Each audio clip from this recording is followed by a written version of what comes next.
नमस्कार, तुम्ही मागील व्हिडिओत पाहिले की आम्ही केस अलोकेशन केले. अलोकेशन केल्यानंतर आम्ही टेलिकॉलर आयडीने लॉग इन केले. तर टेलिकॉलर त्या केसवर कसे काम करतील, त्यांना ते केस कसे दिसतील, हे सगळं आम्ही या व्हिडिओत सांगणार आहोत. तर सर्वप्रथम आम्ही टेलिकॉलर आयडीने लॉग इन केले. तर आम्हाला हे पॉपअप दिसले, जिथे आम्हाला दिसते की टेलिकॉलर म्हणून माझ्याकडे किती पेंडिंग काम आहे. तर मला 97 केस अलोकेट झाले.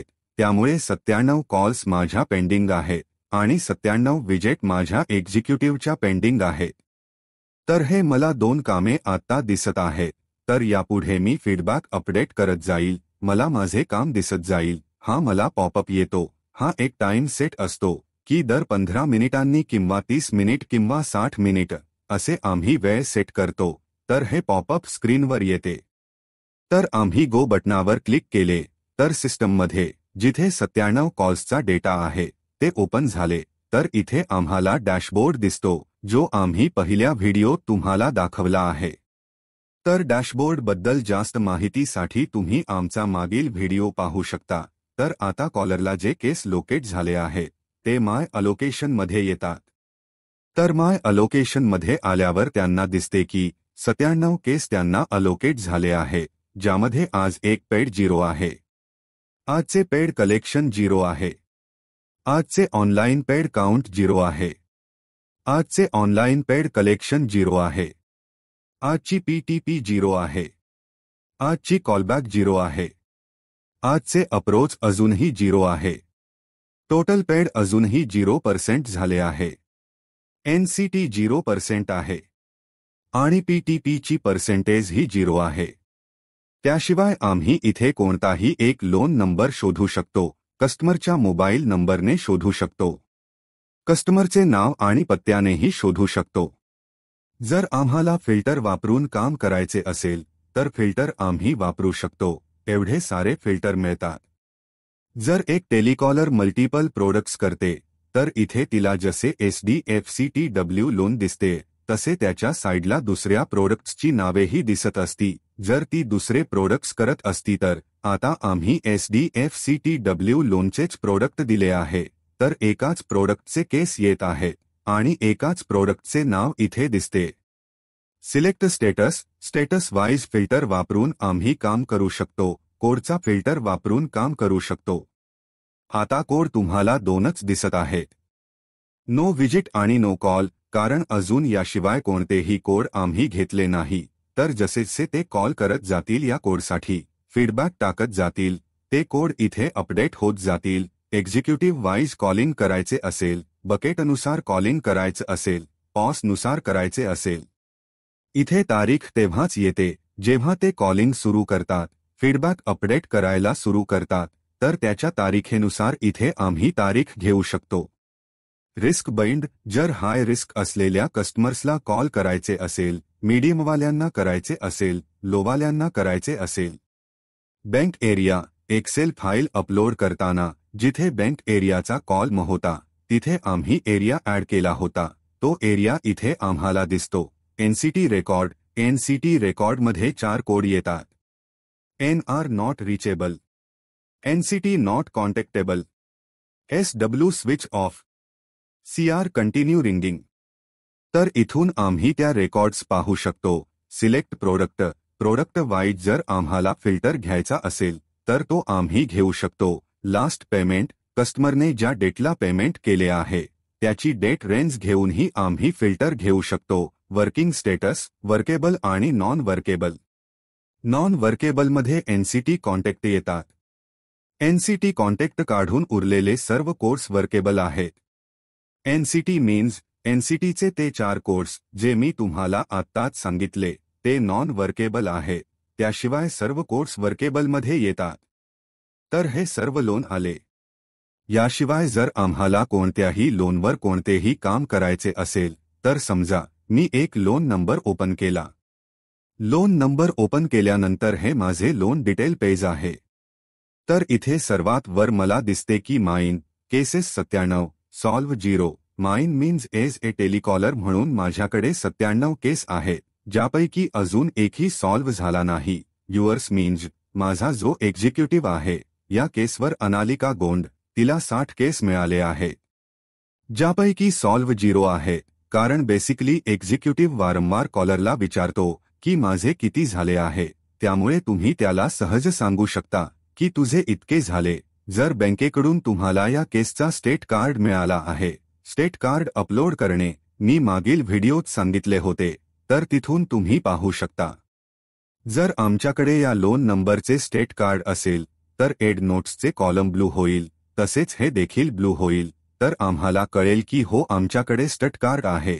आता हे रेड आहे, याचा अर्थ आत काहीही नाही. जर इथे ब्लू असते तर मी इथे क्लिक केल्यावर मला स्टेट कार्ड दिसले असते, ज्यात मला asset details, repayment history, PDC bounce information, payment detail आणि फॉलो डिटेल्स मिळाल्या असत्या.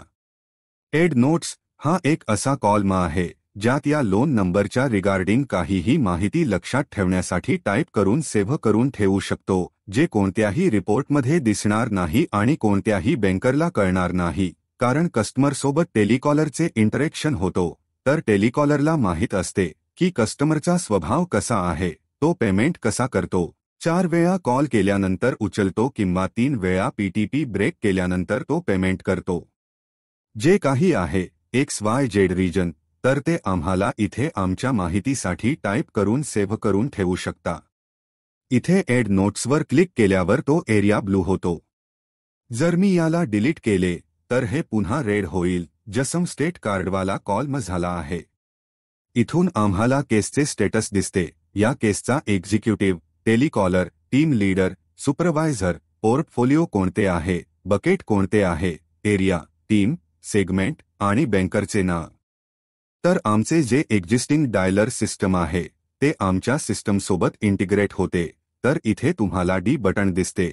ह्याचा अर्थ मला सुपरवायझरसोबत या केसच्या संदर्भात बोलायचे असेल तर मी डी बटनावर क्लिक करेल, तर या सिस्टममध्ये सुपरवायझरचा जो नंबर सेव्ह आहे त्या नंबरवर मी कॉल करू शकतो. मला मॅन्युअली डायल करण्याची गरज नाही. सेम खाली आहे. जेव्हा केस अलोकेट करताना आम्ही एक्सेल शीटमध्ये एंटर करून सिस्टममध्ये अपलोड केला होता, हा तो डेटा आहे.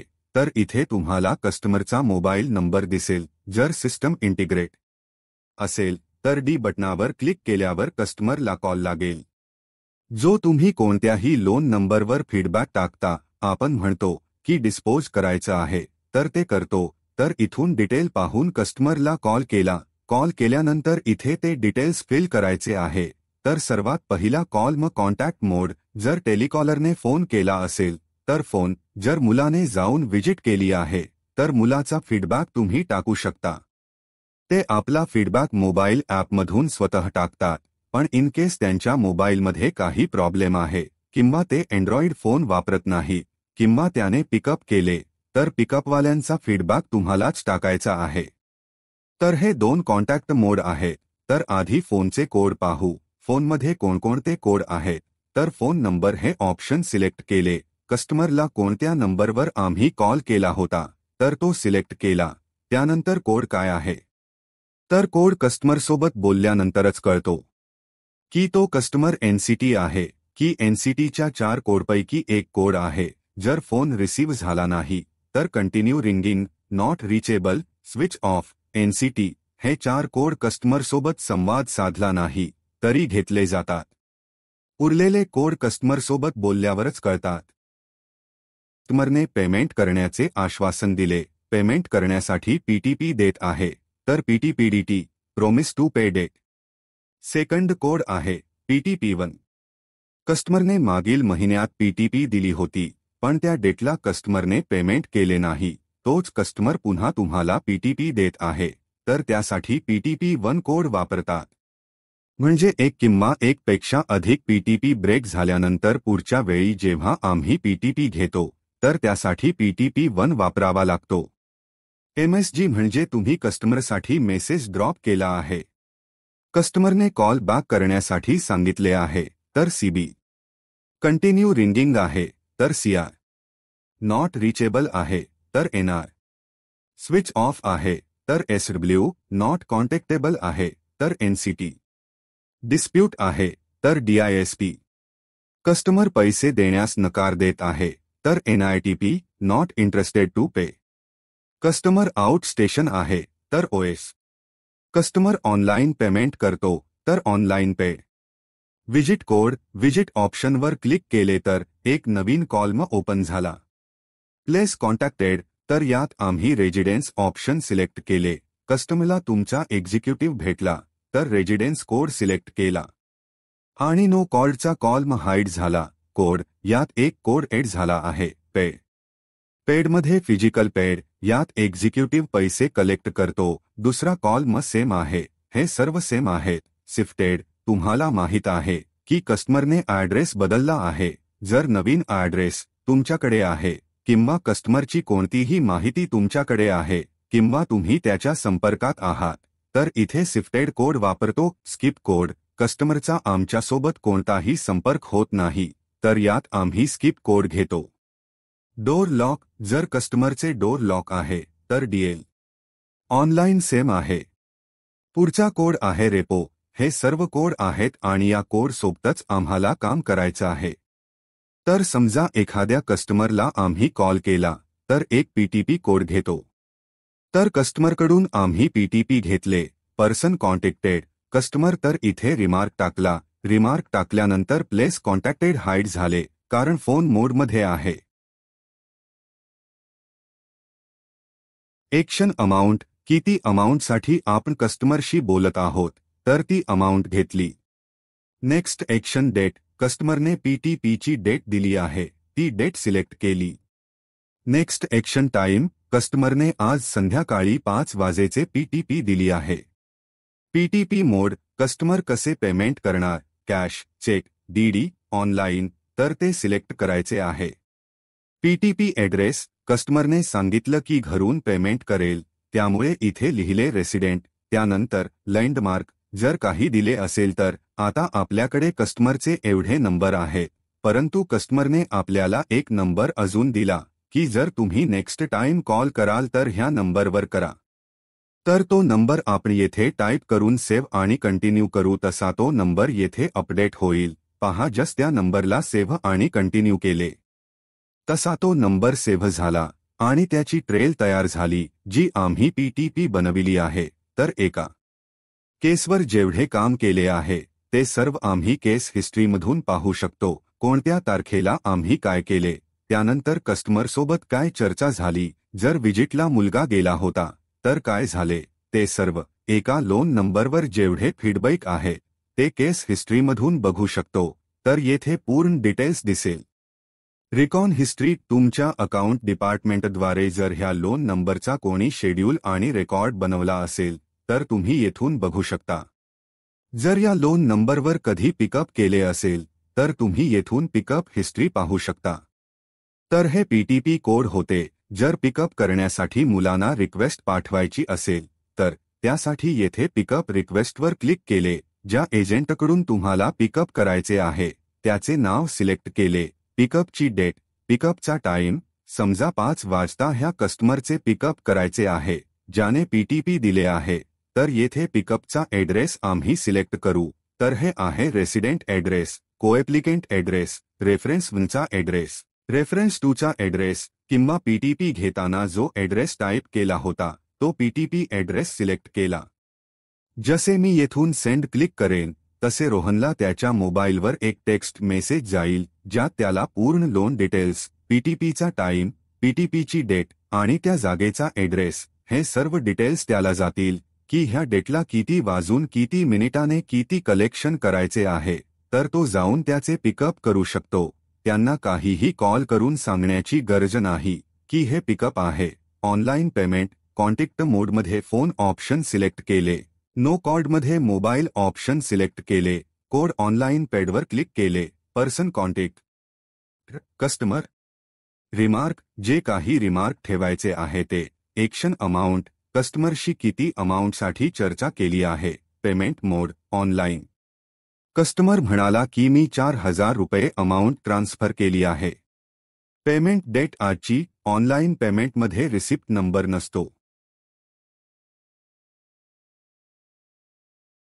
पेमेंट टाइप रेग्युलर, स्टेटस 4000 रुपये घेतल्यानंतर केस रिझॉल्व्ह होते. रोलबॅक सिलेक्ट करायचे आहे. त्यानंतर सेव्ह आणि कंटिन्यू केले तर मी रिझॉल्व्ह सिलेक्ट केले, परंतु अजूनही केस फ्लोमध्ये आहे. ह्याचे रिजन आहे की आपल्याला कॉल येतात तेव्हा कस्टमर बोलतो की मी पेमेंट केले आहे, तुम्ही तपासून घ्या. त्या वेळेला आम्ही कस्टमरच्या म्हणण्याप्रमाणे फीडबॅक अपडेट केले, परंतु आम्ही शोर नाही की पेमेंट अपडेट झाले की नाही. ते व्हेरीफाय करण्यासाठी एक अप्रूव्हचे कॉल म दिले आहे. टू डू लिस्ट इथे दिसते की तुमची आजची पीटीपी किती आहे, रिशेड्यूल पीटीपी किती आहे, कॉलबॅकचा डेटा किती आहे, किती कॉल्स पेंडिंग आहे, तुमचे किती विजिट पेंडिंग आहे, रिकॉनचे स्टेटस किती पेंडिंग आहे, फील्ड कलेक्टरचे स्टेटस किती पेंडिंग आहे. इट मीन्स फील्ड कलेक्टर मोबाईलवर जितके पेमेंट डिस्पोज करतात ते सर्व अप्रूव्ह करावे लागते. त्यानंतर ब्रोकन पीटीपी कोणतीही तुम्ही पीटीपी घेतली जोपर्यंत ती पेड होत नाही तोपर्यंत ते ब्रोकन पीटीपीच्या अकाउंटमध्ये येते. त्यानंतर ऑनलाईन पेड स्टेटस पेंडिंग इथे एक काउंट येत आहे, कारण की आत्ता आम्ही ह्याचे स्टेटस चेंज नाही केले. तर आम्ही इथे क्लिक करू. क्लिक केल्यावर तोच लोन नंबर आला 4000 रुपयांचा. तर इथून ते अप्रूव्ह करायचे आहे. अप्रूव्ह केल्यावर इथे एक रिमार्क टाईप करायचे आहे की आम्ही कोणाकडून कन्फर्म केले किंवा काय केले ते इथे अप्रूव्ह करू. त्यानंतर केसचे स्टेटस चेंज होईल. त्यानंतर ऑनलाईन पेड स्टेटसनंतर एक कॉलम अजून होता. पेड स्टेटस पेंडिंग फिजिकल पेडमध्ये चेक आणि डीडी असतात. समजा तुम्ही एका मुलाचा विजिट मोडमध्ये फीडबॅक अपडेट केला, कोड घेतला पेड, त्यामध्ये चेकचा पेमेंट टाकला, पण चेकची डेट 2 दिवसानंतरची आहे, तर चेक क्लिअर 3 किंवा 4 दिवसानंतर होईल. जेव्हा चेक क्लिअर होईल तेव्हा समजेल की पेमेंट अकाउंटमध्ये आले आहे की नाही. तेव्हा स्टेटस चेंज करू. त्यानंतर अप्रूव्ह 4 दिवसानंतर करू. मी आत्ता मोबाईलवर डिस्पोज करून दाखवतो. तर मोबाईलमध्ये एक्झिक्युटिव्हला 4 ऑप्शन मिळतात. फर्स्ट ऑप्शन कॉलबॅक रिक्वेस्टसाठी आहे. तर मी एक लोन नंबरवर जाऊन कॉलबॅकसाठी रिक्वेस्ट करतो. त्या कस्टमरचे नाव साबिया खान आहे. आता इथे एक पॉपअप येईल डावीकडे, तर तो कॉलबॅकच्या रिगार्डिंग येतो. कॉल मी नाव तर एक्झिक्युटिव्ह कॉलरला एक रिक्वेस्ट करतो की ह्या लोन नंबरच्या रिगार्डिंग मला तुमच्याशी बोलायचे आहे, तर मला कॉल करा. हे कॉल मी नावचे झाले. तर पहा, Analika Gond is requesting callback regarding loan number, कस्टमरचे नाव साबिया खान. इथे व्ह्यू वर क्लिक केले तसे हे लोन डिटेल पेज ओपन होईल. जसे मी सांगितले आहे की आपलं जे एक्झिस्टिंग डायलर सिस्टम आहे ते आमच्या सिस्टमशी इंटिग्रेट होते. त्यामुळे आपण डी बटनावर क्लिक करून आपल्या एक्झिक्युटिव्हला कॉल करू शकता आणि ह्या लोन नंबरच्या रिगार्डिंग बोलू शकता. तर हे कॉल मी नावचे पॉपअप झाले. त्यानंतर आता मी पेमेंटचा फीडबॅक अपडेट करतो. पेमेंटसाठी डिस्पोज करतो. कुठल्याही लोन नंबरवर जाऊन मी आता 13,650 रुपयेची एक रिसिप्ट कट केली आहे. विनोद हिरालाल चौहान हे कस्टमरचे नाव आहे. त्या कस्टमरसाठी मी 13,650 रुपयेची पेमेंट घेतली आहे कॅशमध्ये. तर त्याचे पॉपअप इथे स्क्रीनवर राईट साईडला येईल. अनालिका गोंड हे जस्ट कलेक्टेड पेमेंट ऑफ 13,650 रुपये via cash on behalf loan number. कस्टमरचे नाव Vinod Hiralal. Kindly change the case status accordingly. ह्या केसचे स्टेटस चेंज करण्यासाठी व्ह्यूवर क्लिक करावे लागेल. व्ह्यूवर क्लिक केल्यानंतर तो लोन डिटेल पेज उघडतो. ज्या लोनचे आमच्या एक्झिक्युटिव्हने पेमेंट कलेक्ट केले आहे त्यावरून दिसते की अनालिका गोंड एजंट आहे. पेमेंट डेट ही आहे, इतके अमाउंट पे केले आहे, पेमेंट मोड हे आहे, रिसिप्ट नंबर हा आहे, पेमेंट टाइप बँक नेम. जर चेक असता तर चेकचे डिटेल्स इथे आले असते.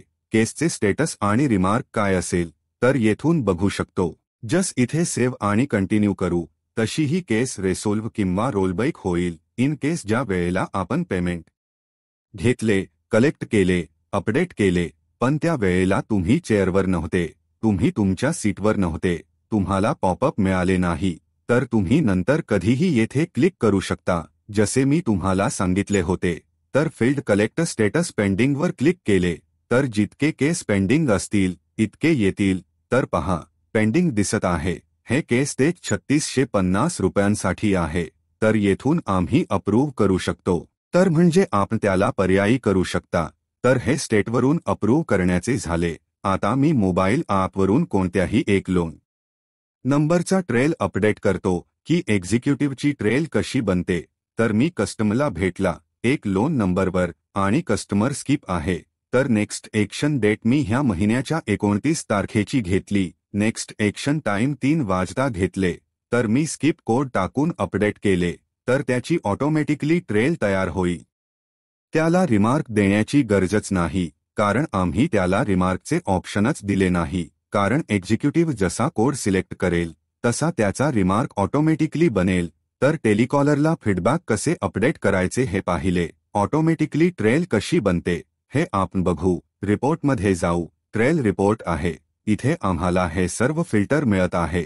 ट्रेल रिपोर्ट ओपन केली तर बघा इथून आपण बकेट वाईज घेऊ शकतो. ट्रेल टाईपनुसार घेऊ शकतो.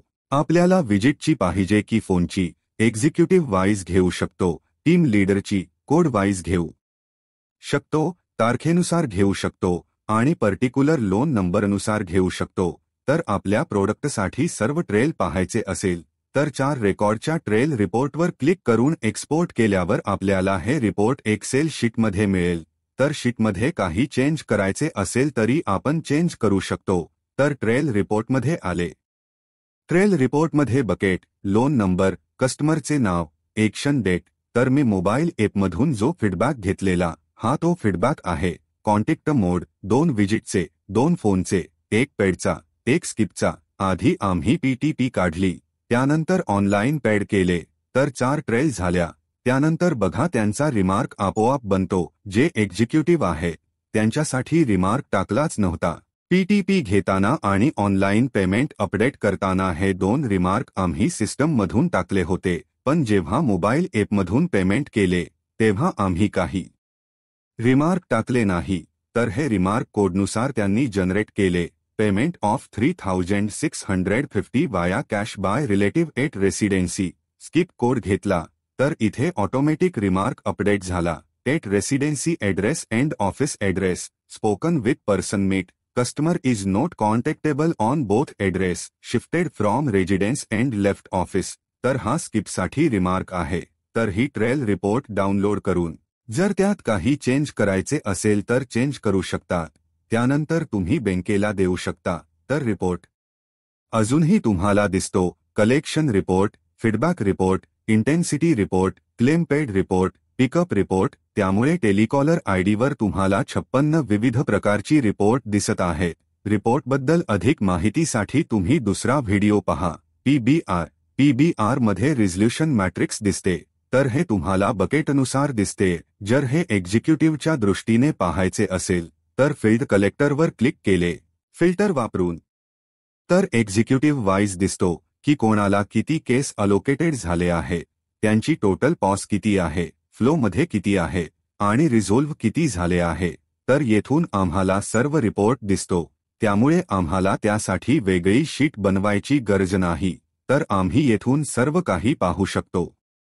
तर टेलिकॉलरचे काम आम्ही या व्हिडिओमध्ये सांगितले. अधिक माहितीसाठी दुसरी व्हिडिओ बघा. Thank you.